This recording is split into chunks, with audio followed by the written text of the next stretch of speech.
తిరుపతి శ్రీ తాతయ్య గుంటలో గంగమ్మ జాతరలో పొరపాట్లు జరిగిన విషయం వాస్తవమేనని టీడీపీ రాష్ట్ర కార్యనిర్వాహక కార్యదర్శి మబ్బు దేవనారాయణ రెడ్డి అంగీకరించారు. తిరుపతి ప్రెస్ క్లబ్లో ఈ మేరకు ఆయన మీడియా సమావేశం నిర్వహించి అందుకు తాను బహిరంగ క్షమాపణ కోరుతున్నట్టు తెలిపారు.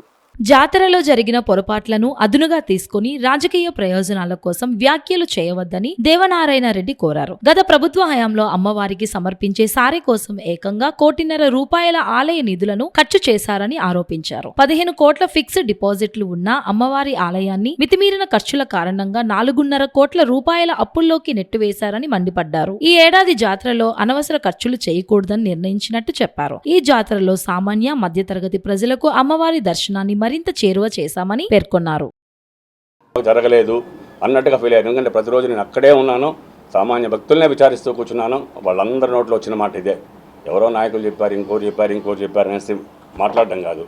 మీరు విచారించుకోండి, సామాన్య భక్తులను అడగండి దర్శనం ఎలా జరిగింది. మనకు కావాల్సింది అదే చేయడం జరిగింది. దీని మీద మీరేమన్నా అడగాలనుకుంటే చెప్పడానికి నేను సిద్ధంగా ఉన్నా. ఏకపక్షంగా నిర్ణయం తీసుకున్నాడు. కానీ ఆ రోజు 6 గంటల నుంచి రష్ విపరీతంగా పెరగడం వల్ల డిఎస్పీ గారు, కమిషనర్ గారు వాళ్ళ కంట్రోల్లో తీసుకున్నారు గుడి. ఒక విధంగా అది కూడా రైట్. ఎందుకంటే వాళ్ళ కంట్రోల్ కానీ తీసుకోకపోతే మా ఉత్సవ కమిటీ సభ్యులంతా ఉన్నారు, మేమంతా కూడా ఉన్నాం, మా కుటుంబాలు కూడా వచ్చాయి, మా ఫ్యామిలీస్ కూడా రమ్మన్నాం. పొద్దున్న రష్ ఎక్కువ ఉంటుందేమో, సాయంత్రం రమ్మన్నాం. కానీ మేమే గుడిలోకి పోలే, ఎవరు మా ఉత్సవ కమిటీ సభ్యులు కూడా ఎవరు పోలేదు గుడిలోకి. ఎందుకంటే ఆ రష్ను చూసి మాకు మేమే వదిలేసాం. ఈవో ఏం చేయగలుగుతాడు? ఈవో కూడా ఏం చేయలేని పరిస్థితి అక్కడ. ఎందుకంటే అంత క్రౌడ్, 4 లైన్లలో 100 రూపాయల టికెట్లు కూడా వద్దని చెప్పేసి 50 రూపాయల టికెట్లు కూడా వద్దనేసి సామాన్య భక్తుల కోసం వదిలేసాం. ఆ పొద్దు 6:30కి మొదలైన దర్శనం 11:30కి గేట్లు మూసామే. కానీ అప్పటికి కూడా వచ్చే జనాభా ఆగలేదు. వెళ్తున్న జనాభా కంటే వచ్చే జనాభా ఎక్కువైపోయారు. ఇంతవరకు ఎప్పుడు గంగమ్మ జాతర హిస్టరీలో ఆ టైంలో అంత రష్ రావడం మొట్టమొదటిసారి ఇది. కాబట్టి ఈవో కాదు, మేమే కాదు, ఎవ్వరు కూడా అక్కడ విఐపి భక్తులకి దర్శనం చేయించే పరిస్థితి లేదు. ఎందుకంటే ఒక్క విఐపి వెళ్తే 100 మంది సామాన్య భక్తులు ఆగిపోతారు. ఆ టైంలో అతనేం చేయగలుగుతాడు? మౌర్య గారు అక్కడే ఉన్నారు, ఆవిడ ఇన్ఛార్జ్, టోటల్ ఇన్ఛార్జ్. డిఎస్పీలు అక్కడే ఉన్నారు, సిఏలు ఉన్నారు, మేమందరం ఉన్నాం, ఉత్సవ కమిటీ సభ్యులు ఉన్నారు, అందరికీ తెలుసు ఆ విషయం. దాంట్లో ఈవో ఏం చేస్తారు? వన్ సైడ్ ఏముంది దాంట్లో? ఇప్పుడు 12 గంటలకి 11:35కి గేట్లు క్లోజ్ చేసేసిన తర్వాత భక్తులు బయటికి వెళ్లకుండా విశ్వరూప దర్శనం కాడ కూర్చునేశారు.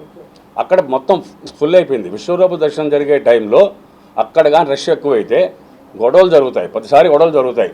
ఈసారి అలా గొడవలు జరగకుండా అక్కడ మొత్తం ఫుల్ అయిపోయిన తర్వాత పోలీసులు లాక్ చేసేసారు. పోలీసు కంట్రోల్లో పెట్టుకున్నారు, దాన్ని లాక్ చేశారు. లేకపోతే ఏమవుతుందంటే బయట జనాభా అంతా వచ్చి అక్కడ కానీ ఉంటే విశ్వరూప దర్శనం జరగదు. ఈ రోజు నేను చెప్తున్నాను, పేరెంట్ వాళ్ళు ఏ రోజైనా అమ్మవారు వచ్చే విగ్రహం దగ్గరికి వచ్చి విశ్వరూప దర్శనం దగ్గరికి వచ్చి డ్యాన్స్ చేయడం అనేది వాళ్ళు ఎప్పుడో జరిగేదనా? ఈ మధ్యకాలంలో ఎప్పుడు మాకు అలాంటిది డ్యాన్స్ ప్రోగ్రామ్ లేకుండా పోయింది. అక్కడ వచ్చి ఎగరాలి. మేము ఎగిరిన తర్వాతనే, మేము పైకెక్కి మేము చెంప నరికిన తర్వాతనే ఆ కళ్ళు కానీ కిరీటం కానీ అన్నీ తీయాలా, మళ్ళీ మట్టి ముట్టుకోవాలి వాళ్ళు. కానీ మేము ఎక్కక ముందే వాళ్ళు అన్నీ తీసేస్తున్నారు, అన్నీ పెరికేస్తున్నారు, మాకు న్యాయం చేయండి అనేసి వాళ్ళు చెప్తే ఈసారి దగ్గరుండి పోలీసుని పెట్టుకొని, మా ఉత్సవ కమిటీ సభ్యులను అందరినీ పెట్టుకొని, విఐపీలను పెట్టుకొని వాళ్ళందరినీ, వాళ్ళ కుటుంబాలు 100 ఫ్యామిలీస్ వచ్చారు, వాళ్ళందరినీ లోపలికి తీసుకోవడం జరిగింది. అతను అక్కడికి వచ్చి డ్యాన్స్ చేసిన తర్వాత అతను పైకెక్కి అతను చేయి పెట్టిన తర్వాతనే విశ్వరూప దర్శనం స్టార్ట్ అయింది. ఇది మీరు అబ్జర్వ్ చేశారో లేదో, నేను అక్కడే ఉన్నాను, మీరు చెప్పండి దాని మీద.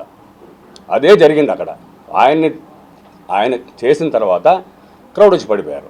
ఆ టైంలో బయట ఉన్న వాళ్ళు విఐపీలను వదిలితే జనసేన వాళ్ళు కొంతమంది స్లోగన్స్ ఇచ్చారు, తప్పే, వాళ్ళని కూడా ఆపడం. ఎందుకంటే వాళ్ళు కొంచెం ముందు వచ్చి ఉంటే లోపలికి వచ్చేసినవచ్చు.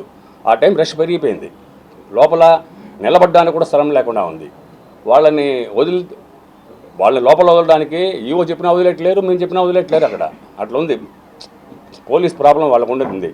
ఎందుకంటే ఈ మధ్యలో కొన్ని పహల్గామ్ జరిగింది కాబట్టి పహల్గామ్ని దృష్టిలో పెట్టుకొని ఈసారి పోలీస్ ఇంటెలిజెన్స్ రిపోర్ట్ మాకుంది, చాలా జాగ్రత్తగా ఉండాలా.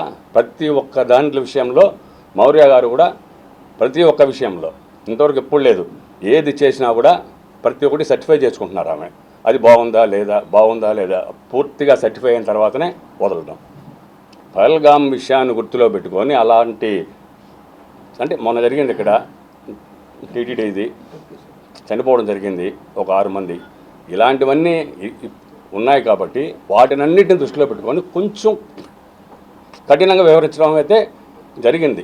దాన్ని మనం అర్థం చేసుకోవాలి. మన గుడి, మనం ఇక్కడ లోకల్స్, మన ఇక్కడ పుట్టి పెరిగిన వాళ్ళం, మన గుడి కింద చూసుకొని మన భక్తుల సౌకర్యార్థం అర్థం చేసుకొని పోవాలి. కానీ అలా మాట్లాడడం ఒక విధంగా తప్పు. ఒకవేళ వాళ్ళకి ఏమన్నా బాధ కలుగుంటే క్షమించండి.